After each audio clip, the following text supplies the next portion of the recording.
Hola, soy Rodrigo López. Como siempre es un gusto recibirte y acompañarte aquí en tu espacio, Sapere Aude, Atrévete a Pensar. Y vamos a atrevernos a pensar juntos, a saber juntos y sobre todo a estar reflexionando, como lo hemos hecho durante los episodios previos, qué podríamos hacer diferente. Y recuérdalo, no es porque lo que hagas en este momento no sea lo idóneo, no sea lo que tú quieres, pero siempre yo me quedaría con esta interrogante, ¿no? ¿Habría alguna forma diferente de actuar, de pensar incluso, de estar tomando estas decisiones en la cotidianidad? ¿Podríamos tal vez encontrar un resultado que fuera más satisfactorio? ¿Podrías posiblemente también encontrar un mejor estado para ti mismo y para la gente que te acompaña? Esa es básicamente la intención y esa es la propuesta a la que nos lleva el libro de este episodio. El Círculo de la Motivación, del cardiólogo español Valentín Fuster, un libro fantástico. Él, que es muy reconocido en el ámbito de la medicina, tiene más de 400 publicaciones científicas, ¿sí? Director del Centro Nacional de Investigaciones en España, director del Hospital Monte Sinaí en Nueva York durante un periodo de tiempo. Sí, es una persona que nos va a llevar y nos va a acompañar durante este episodio para que reflexionemos no únicamente desde un ámbito que pudiera sonar meramente motivacional, porque ustedes saben, seguramente lo han escuchado, que la motivación es necesaria pero no suficiente. Es decir, tendríamos que estar encontrando algún hilo conductor que fuera mucho más sólido en cuanto al acompañamiento que nos haga. ¿Para qué? Para que precisamente podamos estar identificando qué es lo que estamos haciendo y eventualmente, si pudiéramos cambiar algo, el hacerlo, pero el hacerlo desde un fundamento. Entonces, igual que como lo hemos hecho en los episodios anteriores, en este capítulo, la idea es muy sencilla. Voy a tomar algunas de las ideas citándolas de forma textual del autor y posteriormente haremos el ejercicio de reflexión. Entonces, vámonos a entrar con la primera y bueno, él que es cardiólogo nos dice esto, ¿no? Vivimos ahora una sociedad de infarto y no creo que sea solamente de manera literal, ¿no? También creo que tiene una parte figurada muy interesante. Fíjense, lo voy a citar textual. Es evidente que algo debe cambiar, que necesitamos construir una sociedad más humana, más justa y con valores más firmes. Y esto creo que es un excelente comienzo precisamente para que reflexionemos, a ver, desde dónde estamos operando y qué es lo que estamos haciendo y cómo lo estamos haciendo. Recuerden siempre estas tres preguntas: ¿qué es lo que hago? ¿Para qué lo hago? ¿Y cómo lo hago? Y sobre estas tres preguntas podemos estar identificando posibilidades diferentes de actuación. Entonces quédense ahorita con esta primera propuesta, ¿sí? Y el autor, en lo que ahora sí que basa, en lo que versa todo el libro, es justamente lo que le da el título, el Círculo de la Motivación, porque él habla de 4 aspectos que me gustaría reflexionar de manera muy puntual. El primero es la frustración. ¿En cuántas ocasiones no has tú ahora sí que sentido ese sentimiento, ¿no? Cuando posiblemente no alcanzas un resultado, te pones una meta y tal vez no es al final tan satisfactorio como tú lo esperabas. Digo, por ahí dice Sabater, que es ahora sí que compatriota de Valentín Fuster, que el único omnipotente está en los cielos, ¿no? Y entonces, ¿qué sucede? Al final un porcentaje de lo que hagamos, de los proyectos que impulsemos, no van a llevarnos a buen puerto. Y eso hay que aceptarlo también. Pero aquí lo interesante es cómo estamos manejando esta frustración y cómo habría que enseñarle a la persona desde que es pequeña para que sepa transitar por pues tanto por esa emoción como por ese sentimiento y que sepa cómo actuar frente a ella. Entonces lo primero es habla de la frustración. Segundo es la motivación, es decir, qué hacer para contrarrestar justamente esta frustración. Y me parece que un aspecto básico que yo te invitaría a que lo hicieras, acuérdate que siempre es importante tener la pluma y ahora sí que el papel o el dispositivo a la mano, es que tú tengas muy claro escribiendo cuáles son tus proyectos o tus propósitos. Así, enlístalos, así 1, 2, 3, 4. ¿Cuáles son esos proyectos, esas metas, digo, como tú desees llamarle? Acuérdense que el objetivo es cuantitativo y la meta es cualitativa. Pero habría que trabajar sobre ello, porque teniendo mucho más claro hacia dónde queremos llegar, va a ser más fácil que vayamos encontrando la motivación necesaria para alcanzarlo. El tercer componente de este círculo es la satisfacción. Y solamente piénsalo de esta forma. ¿Tú cómo te sientes cuando alcanzas un resultado?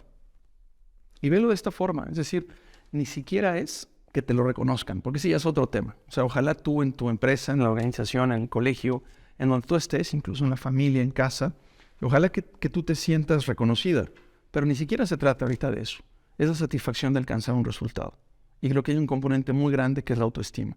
Habría que trabajar sobre eso también. Y bueno, el autor en el libro nos da algunas recomendaciones para poder lograrlo. Y el cuarto componente que cierra este círculo de motivación es la pasividad. Y fíjense qué interesante. ¿Por qué? Porque inmediatamente que alcanzas un resultado, lo que platicamos hace un momento de la satisfacción, tendríamos que estarnos fijando nuevas metas. Porque si no, justamente el riesgo es caer en la pasividad. Es Es decir, logres un resultado y qué viene después, o en dónde te quedas. Entonces es interesante, frustración, motivación, satisfacción y pasividad. Y sobre eso tendríamos que estar trabajando de manera mucho más consciente, porque incluso el autor nos pone algunas sugerencias de cómo hacer este proceso, sobre todo para que haciéndolo de manera mucho más reflexiva, podemos alcanzar un resultado que sea más satisfactorio, ¿no? Entonces, ¿de qué habla, por ejemplo? Algunas ideas, ¿no? Que solamente cito textual: tiempo para reflexionar, que en ocasiones cuánta falta nos hace; el talento por descubrir, el famoso autoconocimiento; por ejemplo, transmitir optimismo, es decir, qué tanto tú puedes llegar a regular ese estado de ánimo, porque al final acuérdate que no son los factores que te suceden, sino cómo reaccionas tú frente a los factores que te suceden. Digo, suena muy cliché, pero creo que es muy cierto y sigue siendo muy válido y muy vigente, ¿no? Y también habla de la tutoría. De hecho, él menciona acerca de los mentores, como por ejemplo autores como Ken Robinson, el autor británico. ¿De qué trata la tutoría? Es este acompañamiento precisamente de gente más experimentada que eventualmente nos puede ayudar para alcanzar un resultado más satisfactorio. Entonces de eso se trata también, de quién te rodeas. Acuérdate, en gran medida tú te conviertes en el porcentaje o en el número de gente con quien tú más convives. Habría que también reflexionar sobre eso, ¿no?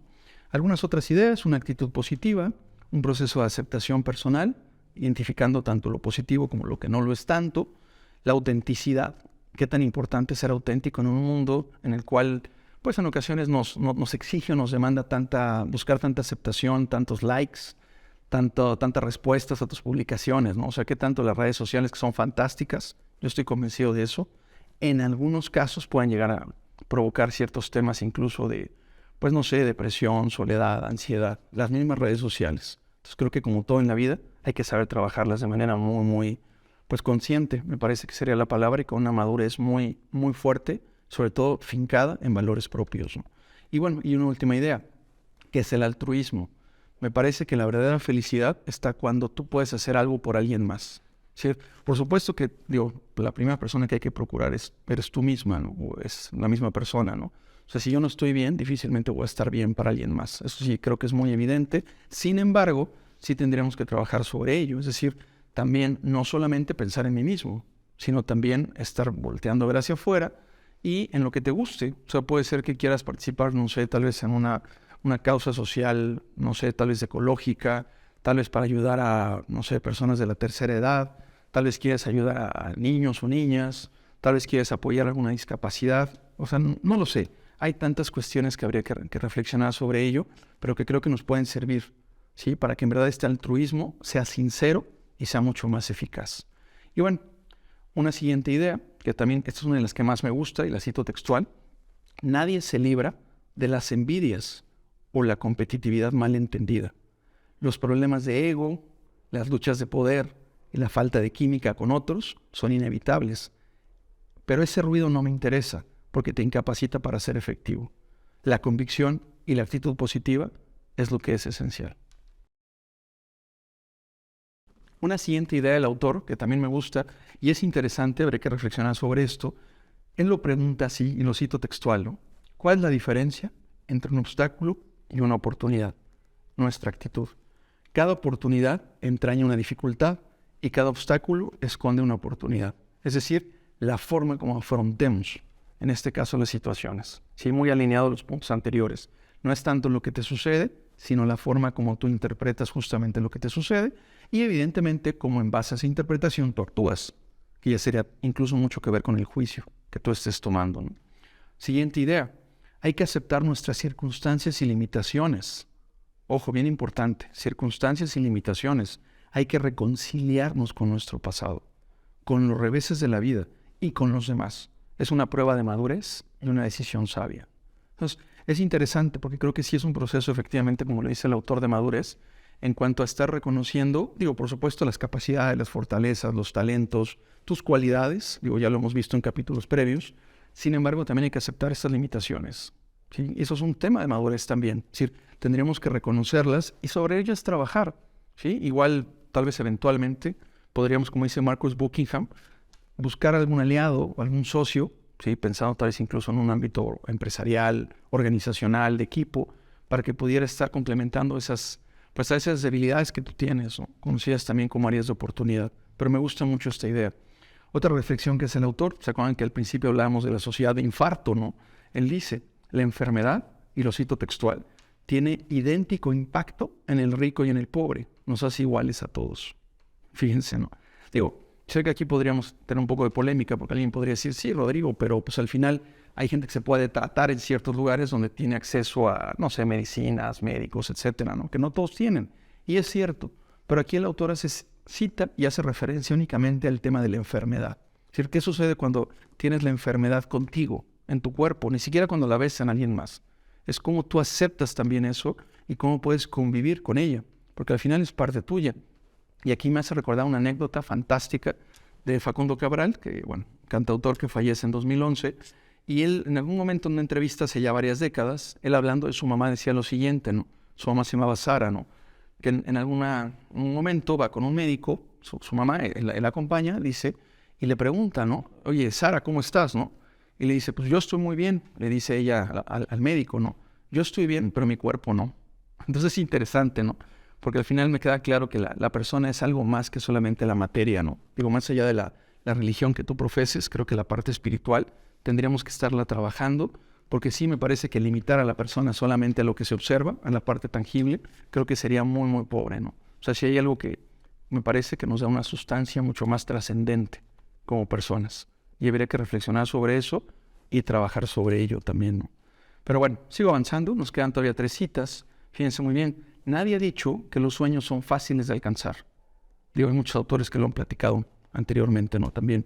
Lo difícil no es estar motivado, el reto es seguir motivado, mantener la autenticidad y luchar por una causa. Fíjense, nuevamente el tema del altruismo, nuevamente el tema de la autenticidad, o sea, de ser tú mismo y tú mismo en un mundo en el cual en ocasiones las apariencias nos jalan, ¿no? O sea, como que nos están llevando para, como, bueno, hay un efecto que se conoce como bandwagon, de que a veces, o sea, no pensamos por cuenta propia, sino que más bien nos basamos, ¿no? En lo que la mayoría dice o en lo que la mayoría hace. Y aquí, por ejemplo, decía Mark Twain, ese escritor norteamericano del siglo XIX, que cuando estuvieras del lado de la mayoría, hicieras una pausa y reflexionaras el por qué, ¿no? Entonces, creo que iría mucho por este lado. Tendríamos que estar identificando qué tanto en verdad tú eres tu propia persona y si crees que en ocasiones no lo eres, ¿qué necesitarías para alcanzarlo? Parece que va mucho por ahí también esta propuesta del autor. Una siguiente, que es la penúltima, cita, igual nuevamente textual, estamos rodeados de pequeñas, grandes noticias que no siempre aparecen en los medios de comunicación y que son un soplo de aire fresco, gestos extraordinarios, pero silenciosos de la vida cotidiana. Tal vez yo lo pienso, ¿no? Habría que poner más atención, pues no sé, tal vez incluso como dijera Leo, ¿no? De los Thundercats, para quienes son contemporáneos míos, ¿no? Quiero ver más allá de lo evidente. El Principito, que pronto estará aquí con nosotros también, él lo decía, ¿no? Lo esencial es invisible a los ojos.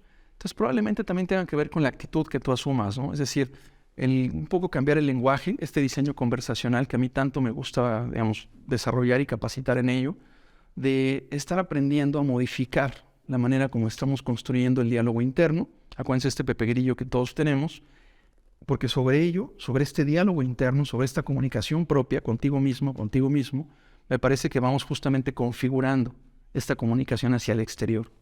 Creo que va mucho por ahí también esta propuesta, que no solamente es motivacional y no solo es echarle ganas, acuérdense, no se trata de eso, sino que tenemos que tener un fundamento que nos acompañe precisamente para el resultado al que queremos llegar, ¿no? Y bueno, una última cita, igual textual, ¿no? Incluso esto, digo, si lo pudieras leer, lo tengo en mayúsculas, ¿no? Dice, rendirse no es una opción, sigamos avanzando. Yo me quedaría con esto y también como conclusión y como colofón para el cierre de este episodio, otra vez, ¿no? Rendirse no es una opción, aunque hay muchos motivos que posiblemente incluso pareciera que te inviten a eso, ¿no? No sé, tal vez alguna enfermedad, tal vez el despido del trabajo, tal vez que te vaya mal en la escuela, tal vez el fallecimiento de alguien cercano, no lo sé. O sea, al final pueden ser tantos factores, pero rendirse no es una opción. Y eso hay que tenerlo siempre, siempre bien claro, porque seguramente vas a encontrar un motivo que te va a permitir seguir avanzando. Y sobre eso trata un poco también la propuesta, así que como pregunta para el cierre ya de este episodio. Yo te dejaría justamente con esta interrogante, ¿no? ¿Qué es lo que a ti en este momento te permite seguir avanzando?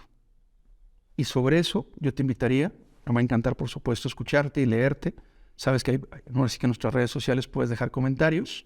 ¿Sí? Estamos en Instagram, estamos en TikTok, estamos en YouTube, estamos en Amazon Music, estamos obviamente en un podcast. ¿Sí? Entonces ahí nos puedes encontrar en Spotify. Pero compártenos esto. ¿A ti qué es lo que te permite seguir avanzando? Me va a encantar leerte y por supuesto me va a encantar escucharte. Recuérdalo, soy Rodrigo López. Este es tu espacio, Sapere Aude. Y para mí en verdad es un privilegio el poder acompañarte. Hasta pronto.